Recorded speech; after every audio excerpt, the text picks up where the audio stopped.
Hi, I I'm pretty sure this is not a story that I've told before on here.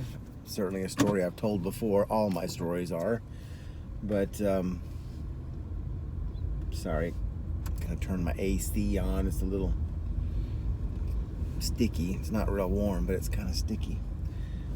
Anyway, so the first, it may have been the second winter that we lived in Idaho. I don't remember, but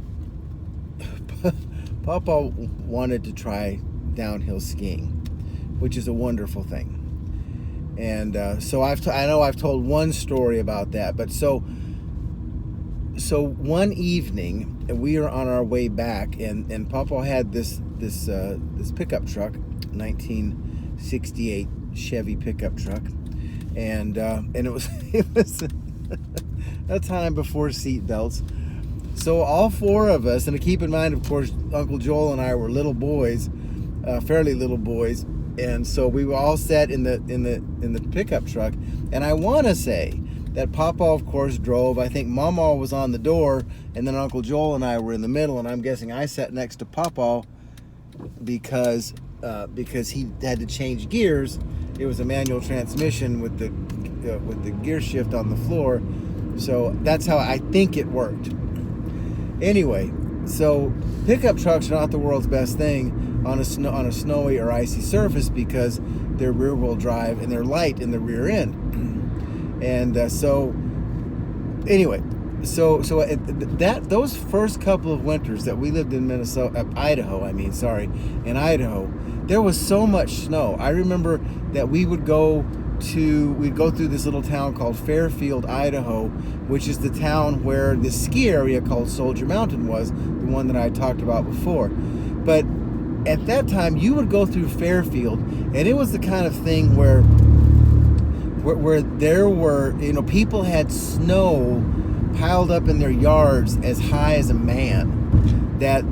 It was the same way on the sides of the road where they had plowed snow, that it would be 7, 8, 10, 12 feet piles of snow on the side of the road.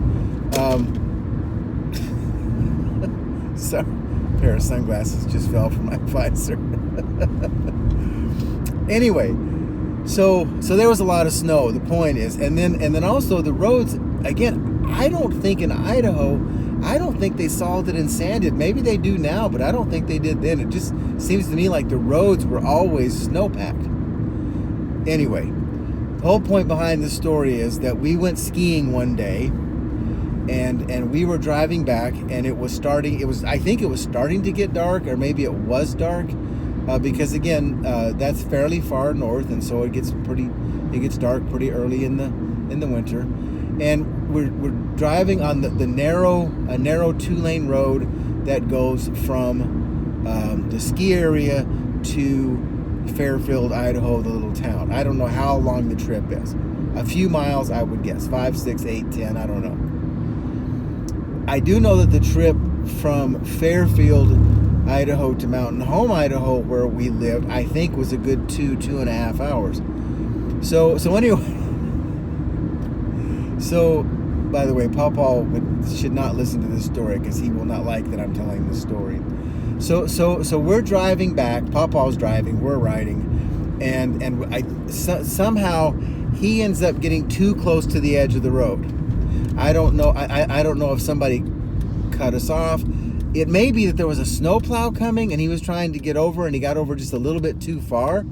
Anyway, so on the edge of the road was a big, deep ditch that was full of snow, but nonetheless a big deep ditch. And of course, because there was snow everywhere, you didn't really know where the edge was. So again, this isn't Papa's fault. I mean, this was just something that happened. But anyway, he got too close to the edge of this big ditch, and we just, all of a sudden, it was just boop, and there we were at the bottom of the ditch, sideways, probably at an angle about like this. And of course, keep in mind, we're stacked in the truck 4 high. So I assume Mama was getting squished against the door. Uncle Joel was squished against Mama, and I was squished against Uncle Joel. and Pawpaw was squished against us all. In other words, he was on top. This is exactly backwards how it should have been, most likely. Anyway, I do remember that. I remember the feeling of all of a sudden we're on the road, and the next second we are in the ditch at this what seemed to be a very steep angle. And so anyway, and plus the whole truck, if I remember correctly, is just covered with snow. I mean, there was a lot of snow in this ditch, and I, yeah. So it just looked like we were in this, again, what I remember, it looked like sort of like we were cocooned in this pickup truck with snow. Now, again, so I guess Pawpaw must have opened the door and climbed out. I assume that we climbed out after him. Again, it's funny that I don't remember that part, but as I think about it now, it seems like that would have been kind of scary, at the very least quite claustrophobic, because again, I think it was Mama that was on the door, but keep in mind, so she probably had, between Pawpaw and us, 350 pounds resting on her and nowhere to go. Anyway, that's how, again, this didn't even occur to me until I started telling this story, that must have been frightening for her, just because she was being squished, I guess. But anyway, so we somehow climbed out of the truck.